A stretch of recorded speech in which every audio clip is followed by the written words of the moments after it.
I do love that sound. When you hear that music, you know it's time for the Rec Poker Podcast. Thanks for joining us for another week of the Forums edition, brought to you as always by website AMP, Learn Pro Poker, and Running Aces Hotel, Racetrack, and Casino. I'm your host, Jim Reed, at Jim in the forums and Bluffsterini in the home games. Come and take my chips, I am begging you. I'm joined by the illustrious panel, just like every week. Lead us off, Chris Jones, and tell us where the group can find you. Find me, Chris Jones, 5x5 on Twitter and PokerStars. I'm John Somsky, Poker Geek MN everywhere. And I'm Rob Washam, Rabman50 on Twitter and the PokerStars home game. Taylor Moss, Gopherboy TJM in the home game, and also Taylor_Moss on Twitter. So as we do every week, we're playing in the Rec Poker home game, trying to take each other's chips. And as every week, we pull one hand from the Rec.Poker forums and talk about it. This week, we're taking a hand from one of the panelists, the one and only Taylor Moss. Taylor, why don't you take us through your hand here? Yeah, so this is a post that I put out there back in August. It's titled "Go for a River Bluff," and how fitting to be talking to Gopher Boy TJM about going for a river bluff. But we're kind of in an interesting spot here, and the hand is pretty simple, but I think a lot can be learned from it. So to set it up, we are playing a very large field tournament on America's Card Room. There was about 1,700 people that entered. We're in the money. We're in the final 120 people, but still a ways to go to actually reach the final table when a lot of the money is, paid out. So people, have that money. They're either going to be looking for doubles or potentially a little bit tighter because they've been playing for a long period of time. It all depends on our opponents, but we're in middle position +1. We start the hand with 34.5 big blinds. We make a standard mid open to 2 big blinds with ace-7 offsuit. So probably one of our weaker hands in terms of our opening ranges. And for the sake of this hand, we're going to be talking about a potential board that has a spade flush draw. We have the 7 of spades. We don't have the ace of spades. So I'll just call that out to begin with. But we open to 2 big blinds from middle position +1, and it folds around to the big blind who just calls. The big blind here has 24 big blind stack, so we're playing that for an effective stack size. We get dealt a flop. It is the king of spades, 9 of diamonds, 3 of spades. They check to us, and we make a continuation bet of 2 big blinds, and they call. Turn comes the king of diamonds. So now we have a paired board. There's 2 kings plus the spade draw. So it's king of spades, 9 of diamonds, 3 of spades, king of diamonds. They check again. We choose a small sizing and we bet out 3.25 big blinds, and they call. The river comes queen of spades, completing a flush draw plus the gut shot straight, and they check. And this is where the adequate title comes in. Go for a river bluff, ? Because I think we're in a tough spot. Do we fire this river? The pot is 16 big blinds. They have 16.5 left. So we're kind of in an interesting spot. We can leverage their stack. We could make a smaller bet sizing, or we could just check and give up here. So I'll turn it over to the panel. What does everyone think in this spot?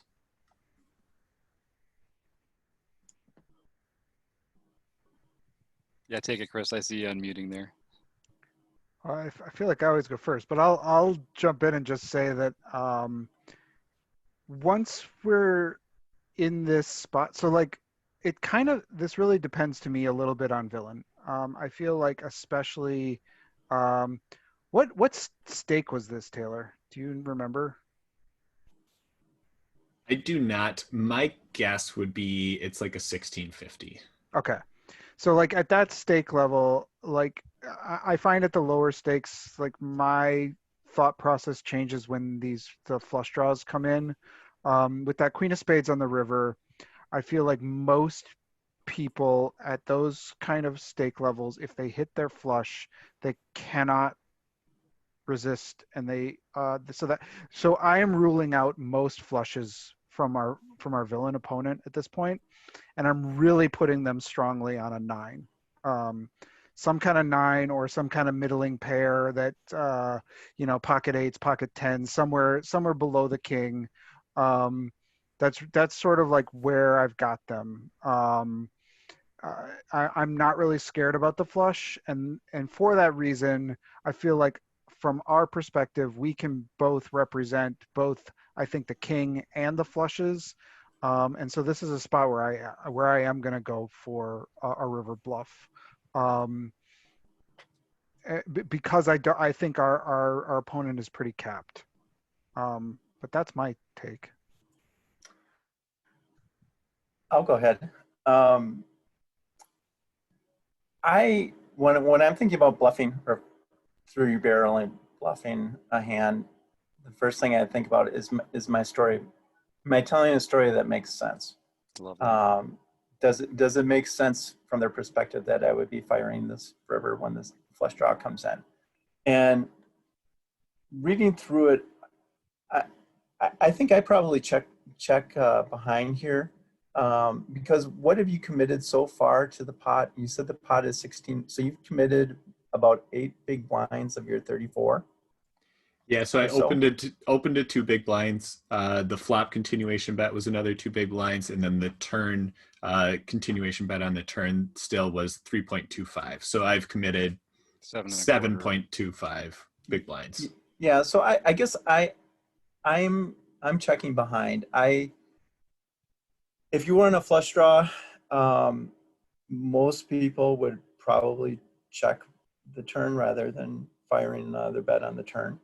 I'm thinking I do put the opponent on likelihood of like a 9 or some sort of middle pair as well. And even though this is a lower stake tournament, you are in the final 120 of 1,700 people. So a lot of these players are going to be fairly good. And if their flush came in, I do think that they would probably bet it out because they wouldn't want you to check behind. But in summary, I'm not sure that your line here makes sense to me to fire off a third bullet unless you had the king. But then you had the king, unless you had a bullet, let's say, because even if you had trip kings, the spade came in for the flush. So I would probably call it because I don't see the story making sense. And Jerry, is that to do with the sizing of the action on the previous streets, or what is it about the story that doesn't make sense at this point? For me, it's okay. If Taylor has a flush draw that he bet the flop, he's checking the turn back. If he had a king with a decent kicker and turn trip kings, it makes sense bet. But then I would probably be checking the river back because of the spade coming in for my opponent. So I mean, I like the bet sizing. I like the bet sizing a lot. I just can't connect it all to where it would make sense to me. And I would probably look him up unless he's going to shove. If I guess it depends on your bet on the river, because you are in the money. People are laddering up. If you're going to put a pot size bet out there, you probably get a fold out of him. So Jerry, just quick question. How would you play this if you had ace king or king jack? You would check back on the river here? Yes. Okay. Interesting. I would, because king queen's the only one you would bet, right? Right. Because if I had ace king or king jack and I bet the river, I'm only going to get called or raised by hands that beat me, in my thinking. Mm-hmm. Otherwise, I'm just going to get folds anyway. Mm-hmm. And is there? I'm always intrigued at these opportunities. If I had a king here, I would be tempted to bet like 2 big blinds on the river and exploitatively fold when raised. I don't know if that's. I've been experimenting with this really small sizes with thin value, especially in position in our home games, and I find that our field doesn't 2-bet balanced, so you can get away with some of those. But I'm not sure if that's a sizing you'd want to be taking with your entire range in this position. So it's a question of, do we want to have a balanced checking range? You know? You know, and again, there's very few people do not check raise bluff on the river. Right. But Exactly. I might look at your small bet like that and like, oh, he's okay. He's afraid of the board pair. He's afraid of the flush comes in. If I have the chips, I might raise you just to see what happens. Mm-hmm. And then that puts me in a nightmare spot with basically a bluff catcher trips on that board, right? Right. Yeah. So Taylor, do you have any stats on our opponent? I don't have on the fly here. Okay. I vaguely remember when I first put this post out there that I didn't really have many stats on the opponent, or at Okay. least not anything like worth mentioning. Usually when you're playing like this deep of a tournament, especially we got into the money here probably around like 200, 220 people left. So there's a lot of bust outs happening. So like this stage of the tournament, people are constantly like moving tables. So I don't think I really have any sort of valuable read. What is the average stack size for the remaining 120 players? I don't think that matters too much, but my guess would probably be somewhere around 20 big blinds. Right. So he's not in bad shape then, compared to the field. Mm-hmm. They're not desperate, is what you mean, Rob. Like they're in no rush to get it in here. They're not incentivized to shove like they would be with a shorter stack. Correct. Mm-hmm.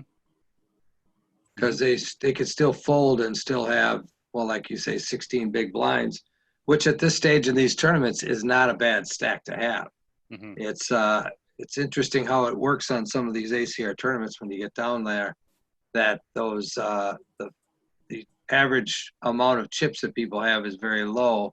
So you're incentivized to play a much shorter stack in a more regular manner than you would if, in a tournament where, the average stacker is going to be in the 40s and 50s, and you're sitting there with 16, then you're going to be anxious to get it in and try to double up.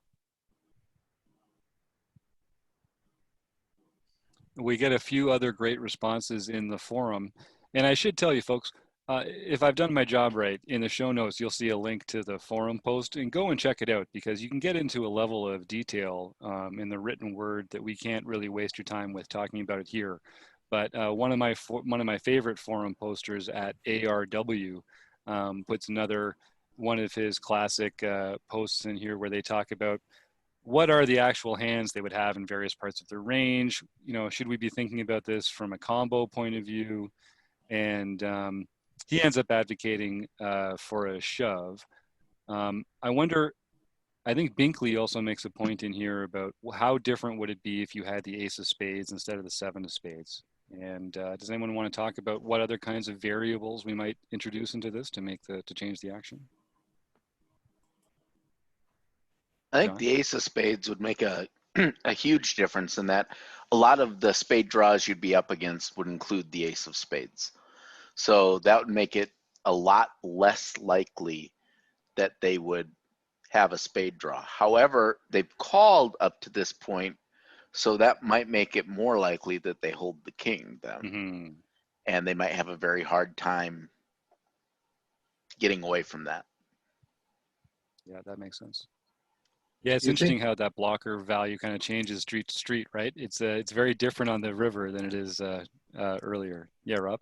I would probably think that I would see a check raise if the guy had a king. On the turn, I think that's when you're going to try to get some value before, the river, there's no more cards to come, so you're not going to get any value out of the hands that you beat. Time to get the value is on the turn before that river hits. So I think he'd probably see a check raise if he had a king. Mm-hmm. I think there was some other points made in the post about what hands would our opponent bet on the river. Mm-hmm. And the hands that our opponent's going to bet are the hands that we can't bluff against. The hands that are going to check it are the exact hands we can bluff against. That's like Chris says, that 9 or that's just hanging on and hoping to get 2 pair or something. So I think that made a big difference, because that he did not bet. He did not check raise the turn. He did not bet out on the river. Taylor's shown nothing but aggression. Taylor could be representing an ace king, you know, and rec players always think your opponent has ace king anyway, right? That's true. And another thing about rec players is they don't check raise the turn without basically straight value. Exactly. And so there you can make some exploitable plays if you trust players to play their strength straightforwardly in spots like this. Yeah, the population. You're playing the population. Yeah. And that's why I really do like the bluff here, because I feel like I think we hear from a king on the turn, we hear from a flush on the river. And so we've really got an opponent that has, I think, you know, at best, they've got something like pocket 10s that they played really passively pre-flop. But I think they're probably got a 9, pocket 8s, pocket 7s, something like that. And I think we can get them off of it. And I'm not until the field starts playing flush. I mean, I feel like the conversation is whether I feel like you should be playing flushes more. This, you know, with the, you know, checking rivers once you've taken a passive line throughout a hand and you reach a river and you hit your flush. I think that the field should be checking more, but they don't.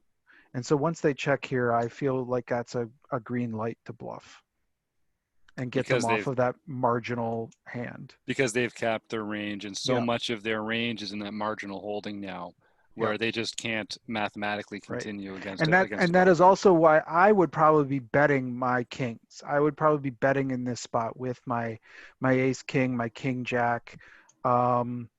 You know, and maybe this is me talking out of both sides of my mouth, because then what am I hoping for? I'm hoping that a 9 folds to my bet when I'm bluffing, and a 9 calls me when I have my king. Yeah. But I might be just not really be thinking about this right, but I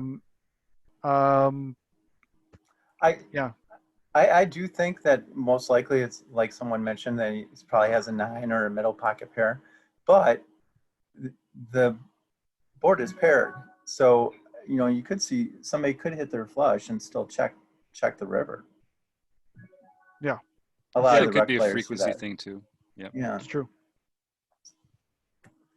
All right. Well, is there anything else, Taylor? Is there? We want to tell us what happened, or results? Should we keep talking? Yeah, sure. So I mean, I posted this hand because after like thinking about it, I was like, there's a lot of cool variables in this spot that I don't think everyone like thinks of when they are going for like a river bluff. I think one of the most important things that people think about when they go for a river bluff is, hey, what are my blockers?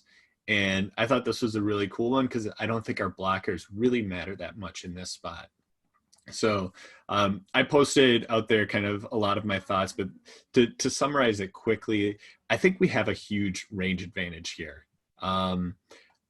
Given that we took a bet line, I think we have a lot of kings in our range.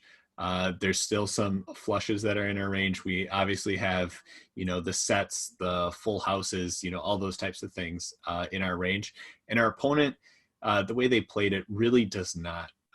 Rob really was hitting on that point before of like, what do they have that doesn't check raise turn and doesn't lead the river here that actually has strong value?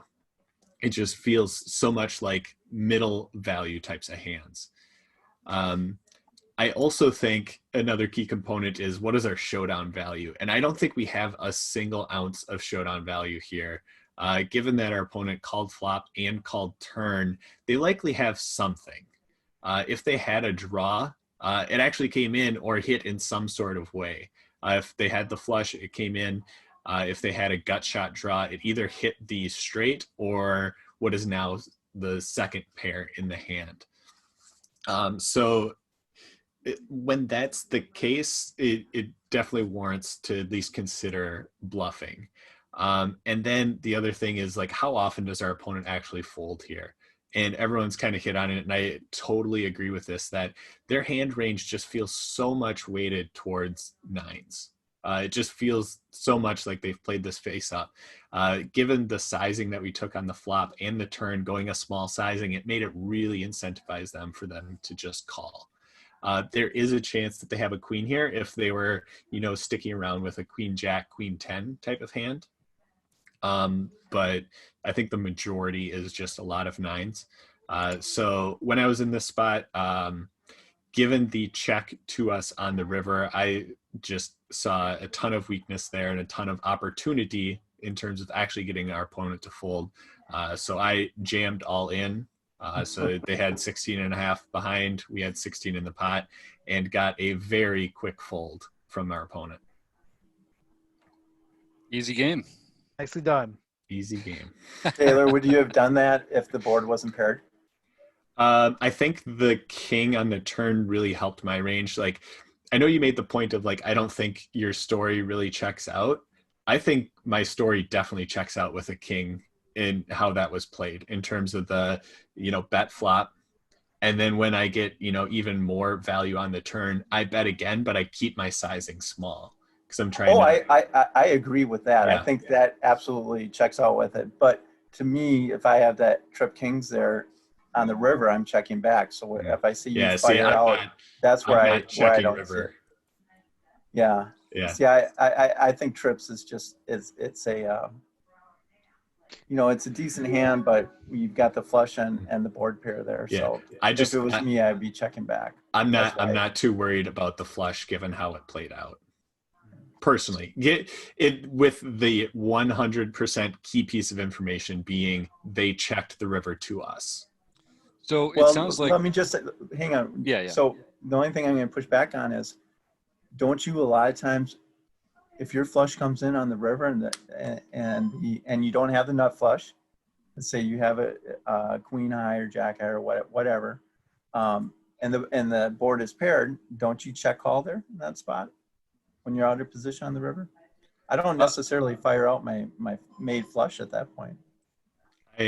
I'm probably betting all the flushes that I have there, but then it comes down to like population tendency, right? Like, because not everyone always plays the same way that I do, and not everyone is going to bet there 100% of the time with their flush. And then there's some people that are going to check there like 100% of the time with their flush because they're deep in a tournament. They are worried about getting into a cooler situation. So like it definitely plays out there. I'm not saying like 0% of the time they have a flush, but I just think that extra piece of information is enough gusto for me to go for my bluff here. Taylor, one question from me. Are you shoving? So if you're shoving this hand, you're shoving your kings then too in this spot? Very good question. Because then it comes down to like, are you trying to always play balanced at 100% of the time, or are you taking exploitive spots in different positions and stuff like that? So if I had a king, I'm likely either betting somewhat small to incentivize a call, or big if I think I can get a call out of them. And I think given the river, I probably bet small to incentivize a call from a 9. But if the river was like a deuce of something else, I might go big and make it look like I missed my draw. And that's like a very expletive play that I'm describing. So can I make a comment? I heard it talk about balanced ranges. So I want to give a shout out to, I've been coached by Ryan LaPlante at Chip Leader for a while, and then I followed him over on LPP. And one thing he and Chip Leader really drilled into us is not to do it, not to worry about playing a balanced range, because you are playing so many different players. And I mean, if you're playing the same people at your home game, that's one thing, but you're playing so many different people at live tournaments that you don't really need to worry about people picking up reads by being unbalanced in your play. So they advocate much more for an exploitive type play. and really only lean towards, playing a balanced range if you're in those super, super high stake tournaments. And it does feel like shoving the turn in position there with the trip kings feels like a real emerged shoving range. Like, I think Jerry's point earlier was that it's not necessarily a value shove because you're not getting called by worse. Like, precisely because it's a good bluff spot, it makes it a bad value targeting spot. Is that fair? Is that correct? I think so. I think that goes with what Chris was saying before. He was like, hey, I'm talking out of both sides of my mouth. Like, right. I want to be called by a 9 when I have a king, but I want him to fold that 9 when I don't have the king. Yeah, Andrew Brokus talks about this a lot on the Thinking Poker podcast, where we have these like magical bets where we think they're going to get called by worse and they're going to get better to fold according to who's in the seat, right? And I think, but like, is that even the right way to be thinking about this? Because I agree with Jerry, especially at our level, the player pools that we're playing against, I'm not sure balance is really as important as just trying to get the most out of the hand you're playing right now against the person across from you. Well, I like what Taylor was saying there. I like his approach in this hand. I'm not sure that I have that approach, but it's one I need to think about more. I like when I've got a king, I bet small to try to get called by a 9, and when I'm bluffing, I bet big and try to get him to fold a 9, and that's exploitive. And yeah, I could, if I'm playing Ike Haxton, I'm going to lose, but most of the time I'm not. So, mm-hmm. Yeah. The only thing I would say, Taylor, about just that spot you were in the tourney, if you had checked and lost the hand because you had no showdown value, you still had a decent size chip stack. Yeah, and 24 big blinds or something. Yeah, it's still quite a ways to go as far as you're saying laddering up in the money. So I don't know. I mean, you would have been. I already forgot what his chip stack was, but say he had he was pot size on the river. Pot size on the river. But you had him covered. So what would you have had left if he called and won the it would have been like an extra 10 big blinds. 12, like 10 to 12. Yeah, so I mean, you're risking a lot for 16. I'm risking blinds, 16 for 16. Yeah, and I'm just not sure I would do that at that spot in the tournament. But the one of the things that we talk about in our book study is not being worried about your tournament life and going for those top spots. So I think I know that Taylor agrees with that logic. I think that's the way he approaches things and that's the way he plays. So I think his goal there was to not worry about, what my chip stack is going to be. How can I maximize the number of chips that I could get out of my opponent at this time to give me a better shot to get to that final table. Yep. And in the big picture, the way I've been thinking about this a lot lately, we talk about skill edge and what does skill edge really mean? And I think in the micro stakes, your skill edge is discipline, and it's playing tight ranges, playing better hands than your opponents, and just value betting relentlessly and not bluffing. In the micros, that's your skill edge. In the medium stakes, which is where most of these people play, I think, your skill edge is exploiting your opponents, taking advantage of the mistakes that they make, because they're making fewer mistakes than the players at the micros are, but they're making mistakes, and your edge is taking advantage of those mistakes. When you get up to the nosebleeds, your skill edge is being unexploitable yourself, because no one else is making any mistakes, so you can't afford to either. And sometimes I think we get caught up in being unexploitable when our opponents are just making too many mistakes for us to use GTO unexploitability as a skill edge. It's not the right skill to be working on in that field. What you should really be working on in our level is exploiting our opponents, taking advantage of the mistakes that they're going to make. And I think one great piece of advice, I think it was Eric Binkley who told me during one of our OPA opens the other night, was you got to know when to play your range versus your opponent's range, and when to play your hand versus your opponent's range. And one thing I'm doing a lot more these days is I'm just playing my hand versus my opponent's range. And if they're going to I'm going to be exploitable. And if I find that they're savvy enough to take advantage of that, then I'll change the way I play against that opponent. But this seems like that kind of spot. I don't know. That sounded smart. Anybody else want to jump in there? No, that sounded way too smart. Like that has to be the capstone of this. That was great, Jim. All right, guys. Well, play your hand. Play your hand. I think this is a great example. Far be it from me to close out on anything better than that. I love it. Thanks, guys. So I'd like to thank our sponsors, Learn Pro Poker, website AMP, Running Aces, Hotel, Racetrack, and Casino. Thanks to everyone here for chatting poker with me this week, and see you next week. Thanks again.